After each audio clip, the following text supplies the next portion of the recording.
की साजिश के तहत केजरीवाल को भी फंसाया जा रहा है। जैसे कानूनी प्रक्रिया है, कानूनी प्रक्रिया के तहत जेल गए, कानूनी प्रक्रिया के तहत बाहर आए हैं। बात जेल हो जाना ये मतलब नहीं होता है कि दोष मुक्त हो गए हो। तो इसलिए कोई भाषण देना या कोई राजनीतिक बात बोलना उचित नहीं है। हम लोग यही समझते हैं ऐसे कहा कर रहे हैं हम। कानूनी प्रक्रिया के तहत वो गए थे, कानूनी प्रक्रिया के तहत आए हैं। अगर और कहीं कुछ बातें हो सकती है तो फिर भी जा सकते हैं वो, इसलिए उसमें कुछ कहने की बात नहीं है। वो सब न्यायाधीन मामला है, इसलिए न्यायालय का विचार, न्यायालय का मामला है।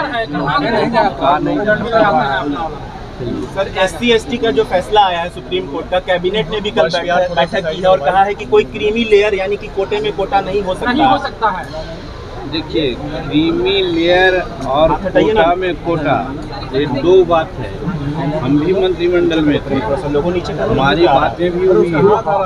क्रीमी लेयर नहीं होना चाहिए, ये प्रधानमंत्री जी का निर्देश है। बात सही है कि शेड्यूल कास्ट के जो लोग हैं उसमें क्रीमी लेयर करके जैसे OBC में है उस तरह का नहीं होना चाहिए। लेकिन समाज में कुछ वैसे लोग हैं जो आज भी हाशिए पर हैं, 76 वर्ष के बाद भी, उनके लिए तो व्यवस्था होनी चाहिए। और इसी को कहा जाता है कि अगर कोटा में कोटा करें, जैसे जनसंख्या के आधार पर सारी बातें होती है, इसमें हमारी मानना है और हमने भी कल कहा है कि कास्ट में बिहार में 21 जातियाँ हैं। 21 जाति में 4 जाति जिसको D4 कहते हैं। और आज देखा जाता है कि जज हो, कलेक्टर हो, इंजीनियर चीफ हो, इंजीनियर हो, बैंक हो, रेलवे हो, सब में अगर रिप्रेजेंटेशन की बात कही जाएगी तो ये जो 4 जातियाँ हैं जिसको D4 कहते हैं, विकसित 4 कहते हैं, वही 90% भाग लिए हुए हैं। लेकिन बाकी और जो भुइयाँ, मुसहर, डोम, मेहतर, नट, स्कैवेंजर, स्वीपर, ये सब लोग हैं, इनकी जनसंख्या जो है उसके आधार पर उनको आज तक आरक्षण नहीं मिला है। इसीलिए हम लोगों की मांग यही है और कल हमने कैबिनेट में कहा भी है कि इनके लिए अलग व्यवस्था होनी चाहिए। आज 76 वर्ष आज़ादी के बाद इन लोगों में आज कोई IAS नहीं है, कोई IPS नहीं है, कोई इंजीनियरिंग चीफ नहीं है, कोई डॉक्टर नहीं है, कोई बैंक कर्मचारी नहीं है, कोई रेलवे कर्मचारी नहीं है। तो यही स्थिति रहेगी क्या?